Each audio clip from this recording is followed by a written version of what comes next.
Alhamdulillah, wassalatu wassalamu ala rasulillah, amma ba'd. Donc nous arrivons à notre 10e cours de la réorganisation de la Aqidah Tahawiyya et nous en sommes au 39e point où le Cheikh al-Imam al-Tahawi rahimahullah nous dit وَمَنْ وَصَفَ اللَّهُ بِمَعْنًى مِنْ مَعَانِي الْبَشَرِ فَقَدْ كَفَرَ فَمَنْ أَبْصَرَ هَذَا واعتبر أو plutôt فَمَنْ أَبْصَرَ هَذَا اعتبر وعن مثل قول الكفار زجر وعلم أنه بصفاته ليس كالبشر.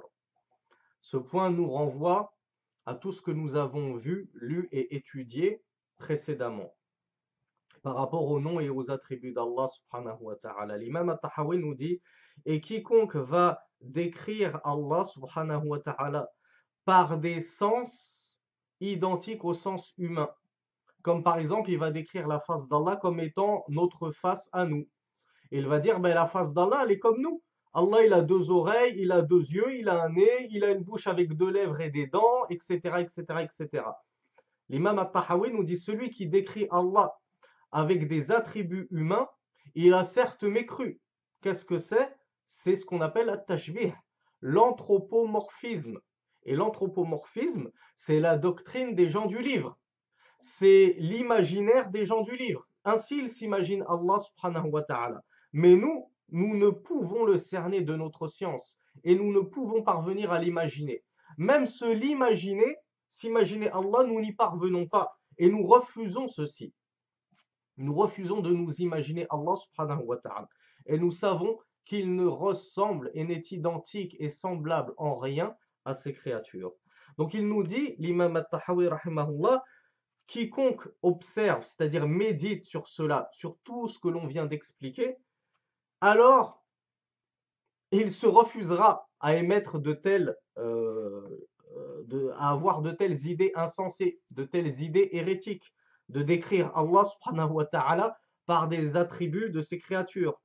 Et de tomber dans la même parole que la parole des mécréants et des kuffars, il en sera dissuadé. Celui qui médite sur les noms et attributs d'Allah subhanahu wa ta'ala, il se dissuadera par lui-même de tomber dans la parole des kuffars qui ont fait de leur Dieu et de leur divinité une créature tout simplement.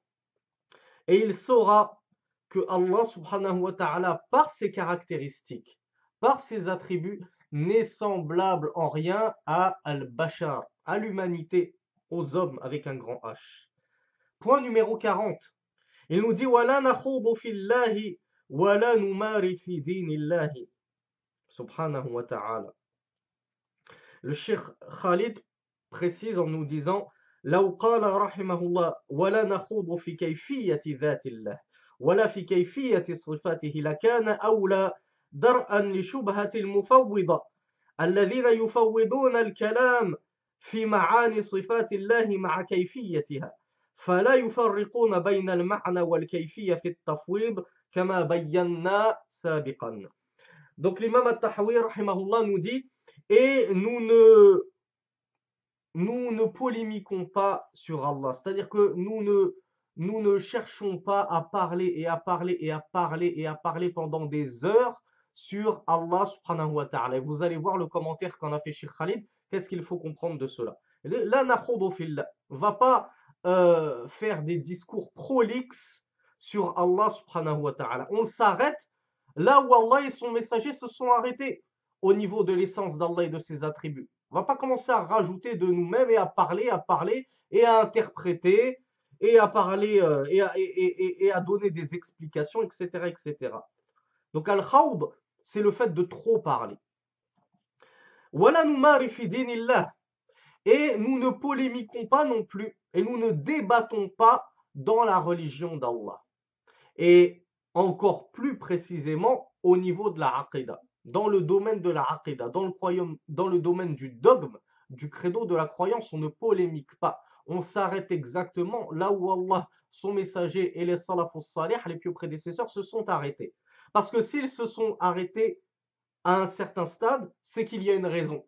C'est qu'au-dessus de son stade, notre intellect, notre raison ne peut le cerner, ne peut l'appréhender, ne peut l'assimiler.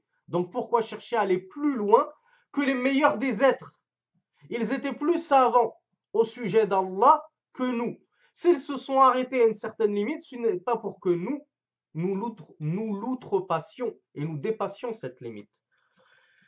Cheikh Khalid Othman Hafidahullah nous dit par rapport à cette parole, la nakhoudu fillah, on ne parle pas de manière prolixe, de manière trop abondante au sujet d'Allah. Qu'est-ce que ça veut dire? Il nous dit, si l'imam al-Tahawi rahimahullah, avait plutôt dit nous ne parlons pas, nous n'abondons pas en parole au sujet non pas d'Allah, car on pourrait mal le comprendre, et certains esprits étriqués et réfractaires et pervers pourraient nous dire ah vous voyez, l'imam al-Tahawi nous dit qu'il ne faut pas parler d'Allah, donc ça ne sert à rien d'étudier notre religion. Pourquoi vous nous bassinez du matin au soir et tous les jours en nous disant Al-Aqida awwalan, Al-Aqida awwalan, At-Tawhid awwalan, wa qabla kulli shay. Pourquoi est-ce que vous nous cassez la tête avec votre Aqida, avec votre Tawhid, en nous faisant croire que c'est la science la plus importante, qu'il faut absolument étudier, qui passe avant toutes les autres sciences, alors que l'imam Tahawi nous dit ça ne sert à rien de chercher trop sur Allah et de trop parler sur Allah. Délaissez la aqidah, délaissez le tawhid, étudiez plutôt le fiqh, étudiez les qisas, les histoires prophétiques, etc., etc. Donc c'est pour ça que Cheikh Khalid Othman, hafidahullah, de manière très pertinente, a tenu à préciser ses propos. Nous dire ce qui est voulu là-dedans, lorsque l'imam al-Tahawi nous dit il ne faut pas trop parler sur Allah, c'est-à-dire trop chercher à expliquer comment est Allah, trop parler de comment sont les attributs d'Allah, comment est Allah. Et il nous dit ceci afin de réfuter l'ambiguïté des mufawwida, ceux qui, comme on l'a vu dans le cours précédent, ont dit nous ne connaissons certes ni le comment, mais même le sens des attributs d'Allah, nous ne le connaissons pas. Et nous renvoyons la science du comment et du sens à Allah subhanahu wa ta'ala. Alors que nous avons dit, ceci n'est pas la doctrine et le credo des gens de la sunna. Mais le credo des gens de la sunna, c'est que nous renvoyons certes al-kayf, le comment à Allah subhanahu wa ta'ala, mais quant au sens des attributs d'Allah, nous les connaissons. Yad, nous savons ce que c'est une main. Wajh, nous savons ce que c'est une face. Qadam, nous savons ce que c'est un pied. Maintenant, comment sont ces attributs vis-à-vis d'Allah subhanahu wa ta'ala? Lui seul en a connaissance et science. 41e point, l'imam al-Tahawi rahimahullah nous dit Wallahu yaghdabu wa yarda. C'est, subhanallah, grand coup dur contre les Asha'ira et les Mufawwida et les gens qui se sont éloignés du dogme des pieux prédécesseurs et de la croyance authentique, al-Aqida al-Athariya al-Salafiyya, et qui prétendent que l'imam al-Tahawi, par exemple, était ash'arite dans sa Aqida. Là, on est en plein dans la croyance authentique des pieux prédécesseurs. Et je pense que c'est seulement maintenant que certains d'entre vous vont comprendre pourquoi est-ce que le frère Sami nous disait cette aqida elle est bonne, ne vous inquiétez pas mes frères, patientez. Après les premiers cours sur la définition de la foi où l'imam al-Tahawi s'est trompé, où il n'a pas suivi les gens de la sunna et du groupe au niveau de la définition de la foi, mais qu'il a suivi les gens de Al-Irja et notamment Murji'atul Fuqaha, les mourgistes parmi les fuqaha et plus précisément les hanafites, car c'était leur doctrine, vous allez voir que maintenant, à partir de maintenant, on recommence à reconnaître clairement la aqida des gens de la sunna. Là, l'imam Tahawi est en adéquation totale avec la aqida des gens de la sunna et il contredit de la plus belle des manières la croyance des asha'ira, des asha'ite et des maturidites qui veulent nous faire croire que, par exemple, en l'occurrence, la colère, l'agrément ne sont pas des attributs d'Allah. Walakin al-murad iradatu al-uquba, iradatu al-jaza, etc., etc. Donc l'imam al-Tahawi nous dit et Allah s'énerve et agrée. Yarda wa yaghdab. لا كأحد من الوراء. الوراء الخلق من البشر. لذلك قد سمعتم محمد صلى الله عليه وعلى آله وسلم خير الوراء، يعني خير البشر. Alors l'imam al-Tahawi nous dit, et Allah s'énerve et agrée, mais pas comme n'importe laquelle de ses créatures, n'importe lequel humain. C'est-à-dire que l'agrément d'Allah n'est absolument pas semblable à notre agrément à nous, nous les humains. L'énervement d'Allah, la colère d'Allah, n'est absolument pas semblable à notre colère, à la colère des humains.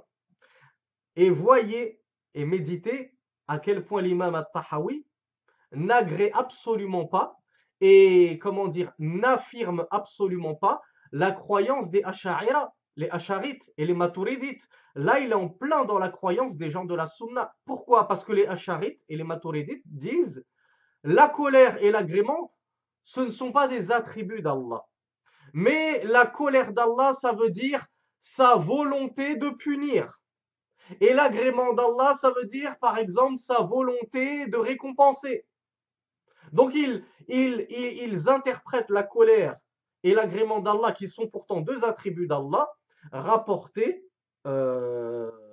fil Qur'an wa Sunnah, ils l'interprètent comme étant la volonté, iradatullah, ce qui est non, non, la volonté d'Allah, c'est un attribut qui lui est propre, et la colère est un autre attribut, et l'agrément est un autre attribut d'Allah subhanahu wa ta'ala. Il ne faut pas essayer de tout ramener à un seul attribut et de tout mélanger en disant c'est la même chose. Non, parce qu'en faisant ça, implicitement et tacitement, vous ne faites rien d'autre que de rejeter de but en blanc deux des attributs d'Allah subhanahu wa ta'ala. Et souvenez-vous de ce qu'on a dit dans le cours dernier. Ils ont fait d'Allah subhanahu wa ta'ala un être imparfait qui n'était pas doté de tous ces nobles attributs de perfection.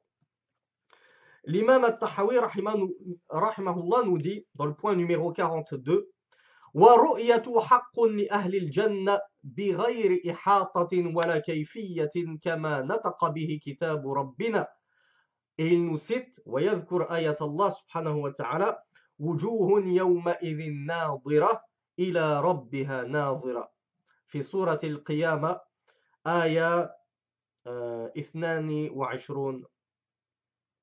وتفسيره على ما أراده الله تعالى وعلمه وكل ما جاء في ذلك من الحديث الصحيح عن الرسول فهو كما قال، يعني كما قال الرسول صلى الله عليه وعلى آله وسلم، ومعناه على ما أراد، المعنى على ما أراده الرسول صلى الله عليه وعلى آله وسلم. لا ندخل في ذلك متأولين بآرائنا دفعا لشبهة الأشاعرة ولا متوهمين بأهوائنا، فإنه ما سلم في دينه إلا من سلم لله ولرسوله ورد علم ما اشتبه عليه إلى عالمه. L'imam al-Tahawi nous annonce dans le 42e point, encore une fois, la pure croyance des gens de la Sunna. Ça, c'est pas une croyance égarée, c'est pas une croyance bancale, c'est pas une croyance déviante, c'est la croyance et le credo ferme des gens de la Sunna et du groupe. La croyance qu'avait le messager d'Allah lui-même et les compagnons du messager d'Allah et les salafus salih, les plus prédécesseurs. Il nous dit la vision, c'est-à-dire le fait de voir Allah, la vision d'Allah, est véridique et vraie pour les gens du paradis. Bien sûr, ce sont les gens du paradis qui verront Allah. Les gens de l'enfer en enfer seront eux privés de la vision d'Allah. Ils ne connaîtront jamais ce délice qu'est la vision d'Allah subhanahu wa ta'ala. Mais il précise, quelle est cette vision d'Allah? Ce qui est sûr, premièrement, c'est que ils ne pourront jamais cerner Allah. Nul ne peut cerner Allah. On verra Allah, mais sans pour autant le cerner. Wabila kayfiya, et nous ne donnons pas de comment. Nous ne disons pas, nous allons voir Allah comme ceci et comme cela. Et lorsqu'il va apparaître, il sera comme ceci et comme cela. Non, on ne donne pas de kayf. Mais les gens de la Sunna disent, mais nous verrons Allah. Ça, c'est une chose sûre, sur laquelle il ne convient pas de douter. Nous verrons Allah subhanahu wa ta'ala au paradis. Qu'Allah subhanahu wa ta'ala fasse de vous et moi des habitants du paradis qui auront le plaisir de se délecter de sa vision. Amin. Et il nous dit ceci comme l'a affirmé le livre de notre Seigneur. Donc d'où est-ce qu'on tient que les habitants du paradis verront Allah? C'est Allah Azza wa Jal qui le dit lui-même dans son glorieux Coran. Dans la sourate Al-Qiyamah, verset numéro 22-23, les visages ce jour-là seront resplendissants et vers le Seigneur regardant. C'est-à-dire qu'ils regarderont en direction de leur Seigneur. Et l'explication de ceci est selon ce qu'Allah subhanahu wa ta'ala en a voulu et selon la science d'Allah. Nous ne donnons pas d'explication, on ne donne pas de kayf. On se contente de dire les habitants du paradis verront Allah. Kayf, comment? Allahu a'lam. Seul Allah subhanahu wa ta'ala le sait. Ceci est l'explication. Tu veux que je te donne une explication, Akhi? Allahu a'lam. Allah seul le sait.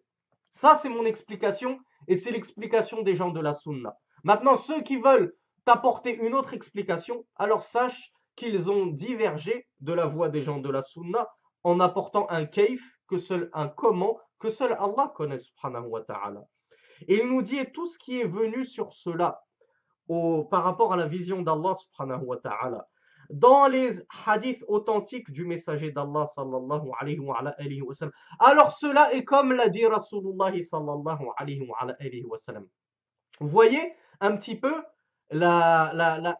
si je puis dire, la salafiyya de l'imam At-Tahawi rahimahullah, à quel point il suivait les salafs, comment il suivait. Il a dit tout ce que Rasulullah nous a apporté et qui est authentique, alors nous le disons comme l'a dit Rasulullah et nous disons que c'est vrai. Nous disons exactement comme il a dit et nous ajoutons foi en ce qu'il a dit. Ça, c'est le minhaj authentique des gens de la Sunna. On ne rejette pas les paroles de Rasulullah ni au gré de nos passions. Ah non, ça, cette parole-là, elle me convient pas trop, ça me plaît pas trop, je la rejette. Ni au gré de notre intellect. Ah non, mais ça, j'arrive pas à me le représenter. J'arrive pas à me représenter que le soleil, chaque jour, court se coucher sous le trône d'Allah. C'est pas possible. On a vu avec les satellites que le soleil, il courait certes vers son apex, comme d'ailleurs c'est mentionné dans le Coran, grande découverte scientifique moderne, alors que ça fait 1400 ans qu'Allah subhanahu wa ta'ala nous dit que le soleil n'est pas fixe, qu'il court vers son apex, qu'il court vers un point bien déterminé. Mais Rasulullah sallallahu alayhi wa sallam nous a en plus précisé dans un hadith authentique que le soleil se prosternait sous le trône de son Seigneur, jusqu'à ce qu'au dernier jour, ou plutôt l'un des derniers jours avant la fin des temps, Allah lui dira « Retourne d'où tu es venu ». Et c'est là que le soleil se lèvera à l'ouest au lieu de se lever comme d'habitude à l'est. Donc, nous ajoutons foi, même si on n'arrive pas à le comprendre, même si notre esprit n'arrive pas à se le représenter, c'est compliqué à digérer, on y ajoute quand même foi. Et on dit Sadaqa Rasulullah. Le messager d'Allah sallallahu alayhi wa sallam a dit vrai et nous n'avons pas peur de répéter la même chose que Rasulullah. Quand bien même on n'arrive pas à le comprendre. Mais je dis, Qala Rasulullah, le messager d'Allah a dit ceci et cela et j'y crois. Même si je n'arrive pas à le comprendre. Et le sens de tout ceci, de tous les attributs d'Allah, de la vision d'Allah subhanahu wa ta'ala, est selon ce qu'en a voulu Allah et son messager sallallahu alayhi wa sallam. Et nous n'entrons pas dans cela muta'awwilina bi ara'ina, contrairement au leitmotiv des Asha'ira et des Maturidiya. L'imam al-Tahawi, encore une fois, de la pure aqidah athariya, la aqidah des pieux prédécesseurs, il n'en a pas divergé là-dessus, sur ces points-là. Il nous dit, nous n'entrons pas sur les sifatullah, les attributs d'Allah, sur la vision d'Allah, tout ceci. On ne va pas entrer dans ces sujets-là avec des ta'wilat, avec des interprétations selon nos intellects, selon nos raisonnements et selon notre esprit. Ah non, mais la vision d'Allah, c'est pas possible. On va l'interpréter comme ceci et comme cela. Ça veut dire ceci et cela. Mais il ne faut pas comprendre que ça veut dire qu'on verra réellement Allah. Non. L'imam al-Tahawi nous dit, nous, on ne fait pas de telles interprétations farfelues. Et il nous dit une très belle chose. Ma salima fi dinihi illa man sallama lillahi wa li rasulihi.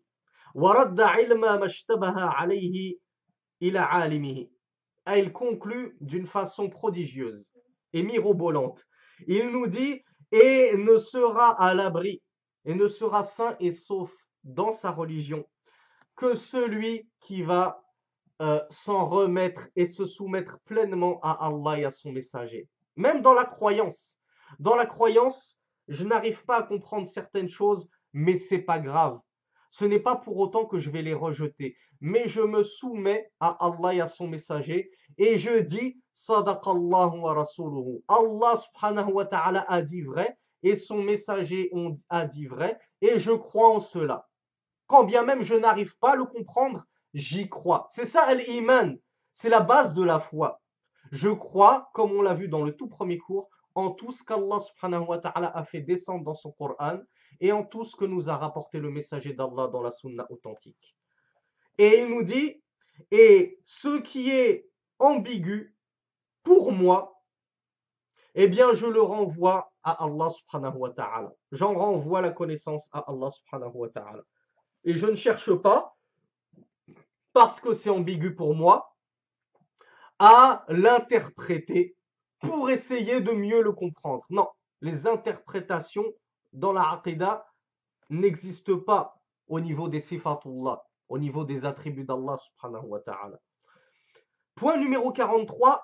ولا يصح الإيمان بالرؤية لأهل دار السلام لمن اعتبرها منهم بوهم أو تأولها بفهم إذ كان تأويل الرؤية وتأويل كل معنى يضاف إلى الربوبية بترك التأويل ولزوم التسليم وعليه دين المسلمين.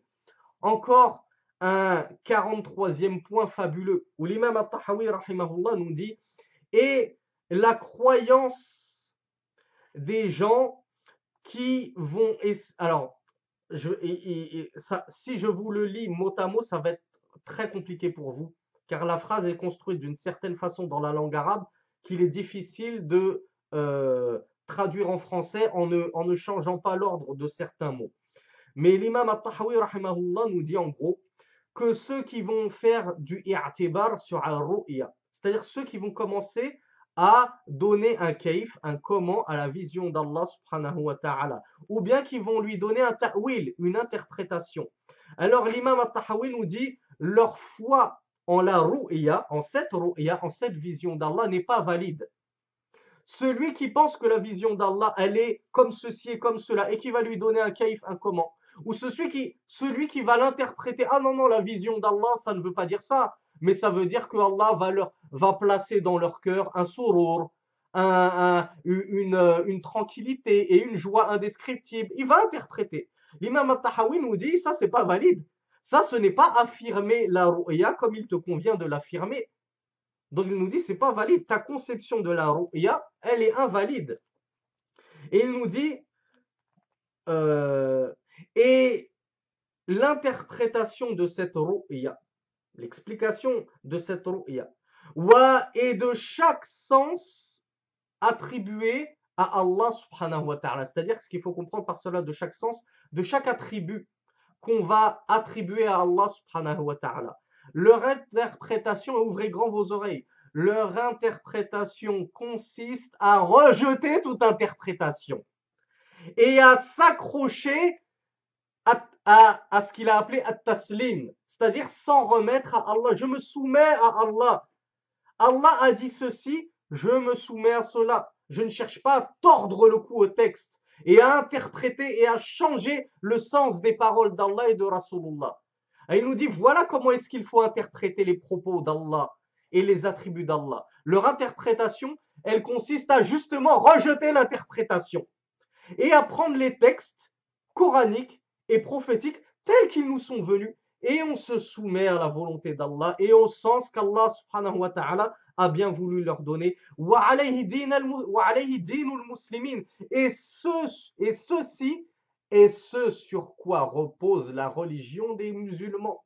C'est ça, la religion de l'islam, c'est qala Allah, qala Rasulullah. Allah dit, Allah subhanahu wa ta'ala a dit, Rasulullah sallallahu alayhi wa sallam a dit, nu'minu bihi, on y croit, et on ne fait pas de tashbih, on ne tombe pas dans l'anthropomorphisme, et on ne fait pas de ta'wil, on ne commence pas à dépouiller les propos, les sens des versets d'Allah subhanahu wa ta'ala, les sens des propos du messager d'Allah, en leur donnant un autre sens que ni Allah, ni le messager, ni les compagnons, ni leurs successeurs dans la bienfaisance et dans la bienséance n'ont apporté.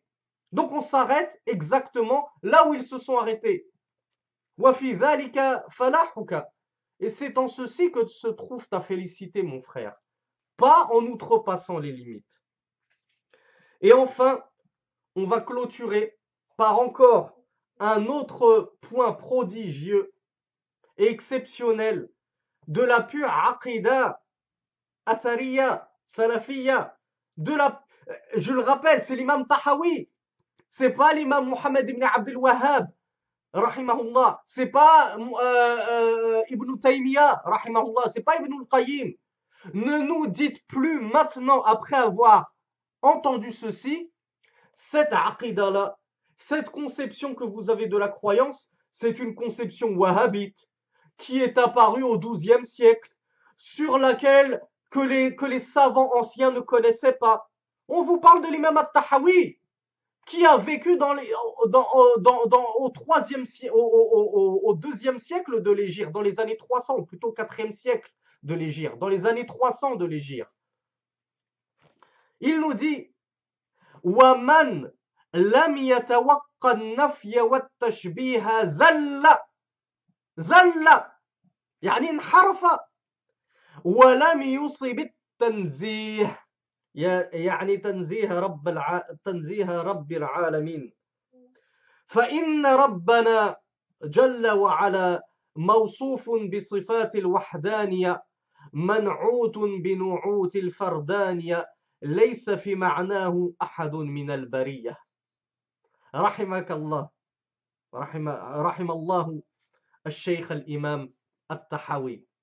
Ah oui, l'imam al-Tahawi, il était en plein dans la sunna. Il était en plein dans la croyance des gens de la sunna, là.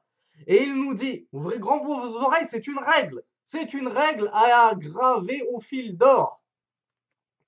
Et quiconque, donc on est toujours au point numéro 43. Et quiconque ne se prémunit pas du nafi, c'est-à-dire la négation, négationner, rejeter, réfuter les sens et attributs d'Allah, les attributs d'Allah, ainsi que les noms d'Allah, les noms divins, al-asma'ul husna. Donc celui qui ne se prémunit pas du naf, rejeter les attributs d'Allah, comme l'ont fait, par exemple, les Jahmites, al-Jahmiya, qui ont dit, ah non, non, Allah, il n'a pas de waj, il n'a pas de yad, il n'a pas de qadam, il n'a pas de pied, il n'a pas de main, il n'a pas de waj. Allah, il n'est pas sami'un basir, il n'est pas audient et entendant. Ils ont tout rejeté. Ya'buduna adaman, comme on va le voir, Inch'Allah. Ils adorent le néant. Ils adorent quelque chose qui n'a aucun descriptif. C'est du vide qu'ils adorent. Et quiconque ne se prémunit pas de tomber dans la négation, donc on l'a vu, comme on l'a vu, wat-tashbih et l'anthropomorphisme.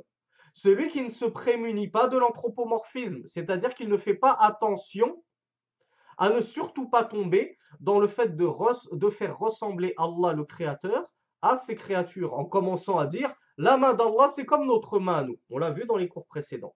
Zalla, celui-là qui ne se prémunit pas de ces deux tares, la tare du négationnisme et la tare de l'anthropomorphisme, ils nous disent Zalla. Il s'est certes égaré, il a fait un faux pas, il est tombé. Et il n'a pas atteint la véritable épuration d'Allah de toute imperfection. Il n'a pas réellement purifier Allah subhanahu wa ta'ala de toute imperfection. Car celui qui dit que Allah ne voit pas et n'entend pas, alors tu as fait d'Allah subhanahu wa ta'ala un être imparfait. Car la perfection, elle ne réside pas, bien entendu, dans le fait d'être aveugle, sourd et muet. Mais la perfection, au contraire, elle réside dans le fait de tout entendre. Même les murmures des cœurs, tu les entends. Tu vois tout. Même la fourmi qui se cacherait sous un rocher dans le désert, tu la vois. Ça, c'est ça la véritable perfection. Tu vois même ce que recèlent les poitrines. Donc, l'imam al-Tahawi nous dit, car certes notre Seigneur, Azza wa Jal, est décrit par les attributs de Al-Wahdaniya, l'unicité totale. Il est unique dans son être, dans son essence, dans ses noms et dans ses attributs. Tawhidullah fi asma'ihi wa sifatihi. On est en plein dans ce domaine-là, le domaine de l'unicité d'Allah dans ses noms et ses attributs. Il est décrit par les plus beaux attributs de la perfection. Laysa fi ma'nahu ahadun min al-bariya. Et rien de sa création ne va dans son sens, c'est-à-dire ne lui est semblable, n'a des sens tels que les sens d'Allah subhanahu wa ta'ala. Alors, le Cheikh Khalid nous rapporte une annotation de l'imam Ibn Mani' rahimahullah au sujet de ces propos-là de l'imam al-Tahawi rahimahullah. Il nous dit وذلك أن المعتزلة يزعمون أنهم ينزهون الله تعالى بهذا النفي وهل يكون التنزيه بنفي صفات الكمال فإن نفي الرؤية ليس بصفة الكمال إذ المعدوم هو الذي لا يرى وإنما الكمال في إثبات الرؤية. Alors l'imam et le cheikh Ibn Mani' rahimahullah nous dit, et ceci car les Mu'tazila, les Mu'tazilites prétendent qu'ils ont purifié et épuré Allah subhanahu wa ta'ala, c'est-à-dire de toute imperfection, et ils l'ont purifié de tout ce qu'il ne convient pas de lui attribuer, bizarmihim selon leurs prétentions, par cette négation, par ce rejet des attributs d'Allah. Ils ont rejeté tous les attributs d'Allah et ils pensent que ainsi ils ont purifié Allah, ils l'ont exempté de toute ressemblance avec sa création. Et le Cheikh Ibn Mani' nous dit, et est-ce que la purification d'Allah subhanahu wa ta'ala, c'est-à-dire de tout manquement, de tout défaut, consiste en la négation de ses attributs de perfection? Nous l'avons dit, les attributs d'Allah, ce sont des attributs de perfection. Si tu lui enlèves ses attributs de perfection, tu lui enlèves sa perfection. Donc en quoi est-ce que tu as purifié Allah de toute imperfection alors que tu l'as dépouillé de tous ces traits qui au contraire attestent de sa perfection? Donc l'imam Ibn Mani' nous dit, en l'occurrence ici, sur le chapitre de la vision d'Allah subhanahu wa ta'ala, certes le fait de rejeter la vision d'Allah subhanahu wa ta'ala, ceci n'est en rien une qualité, ceci n'est en rien un descriptif de perfection, de dire qu'on ne verra pas Allah subhanahu wa ta'ala. Et même ils sont allés plus loin. Ils ont dit il est impossible de voir Allah. Ils n'ont pas dit juste on ne le verra pas. Ils ont dit on ne le verra pas car il est impossible de voir Allah subhanahu wa ta'ala. Ce à quoi objecte le Cheikh Ibn Mani' rahimahullah en nous disant mais le vide, le néant, c'est ça qu'on ne voit pas. Ce qu'on ne voit pas, c'est le vide, c'est le néant. Allah subhanahu wa ta'ala, c'est l'absolu contraire du vide et du néant. Donc on le voit. Allah subhanahu wa ta'ala existe. C'est notre divinité. C'est notre Seigneur. Forcément qu'on peut le voir. Au paradis, bi'idhnillah, bien sûr. Hein. Et innamal kalamu fi ithbati ru'ya. Mais la perfection d'Allah subhanahu wa ta'ala ne peut se trouver que justement dans l'affirmation qu'on le verra, en tout cas que les habitants du paradis le verront. Et ainsi se conclut ce cours. Walhamdulillahi rabbil alamin. Wa sallillahumma ala nabiyyina al-karim. Wassalamu alaykum wa rahmatullahi wa barakatuh.